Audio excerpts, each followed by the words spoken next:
In the remote woods of Oregon, an abandoned asylum loomed, feared by locals. Rumors suggested spirits of former patients roamed, trapped in torment. Brave explorers never returned after venturing inside.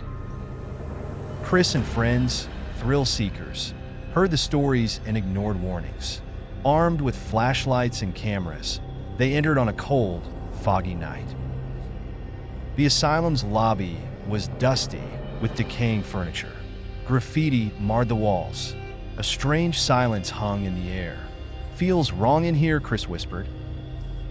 In a dark hallway, patient files scattered the floor. Chris picked one up.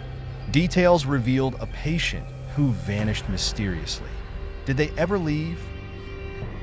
Suddenly, faint footsteps echoed from deeper within the building. "Is someone else here?" Jake whispered. They froze, listening. No answer came. The group ventured to the old operating room. Rusted tools lay scattered. Chris shone his flashlight, swearing he saw shadows at the light's edge. The shadows stretched into twisted forms, resembling a man in a gown. His eyes hollow. It vanished as they tried to look closer. A door creaked open behind them. "Let's get out of here," Sarah urged. They turned. The entrance was gone, replaced by endless, dark hallways. Panic set in as they wandered, trying to retrace their steps. The hallways seemed alive, twisting to keep them trapped. "It's like a maze."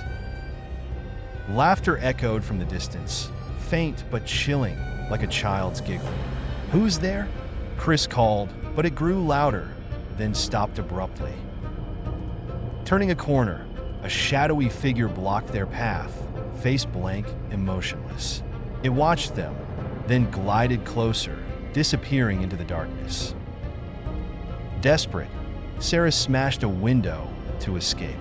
But outside was pitch black. No trees, no stars, just an endless void, as if another dimension. A loud crash echoed above. Against instincts, they followed the noise.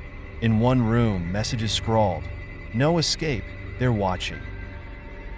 Their flashlights flickered. The floor felt wet. They stood in red liquid. Liquid seeped from the walls. "Blood," Sarah whispered, horrified. At last, they found an exit sign, but approaching it, lights went out. Footsteps surrounded them, voices whispering, calling their names, mocking. With a final burst of courage, they broke down a door and escaped. Outside, the asylum vanished, leaving only an empty field behind. They'd escaped, but none would forget the voices from the void. If you have a fearless heart, returning here means you're ready for more upcoming horror and thrill. Be the first to dive into the new adventure by clicking the subscribe button and turning on the notifications. Get ready for an unforgettable experience.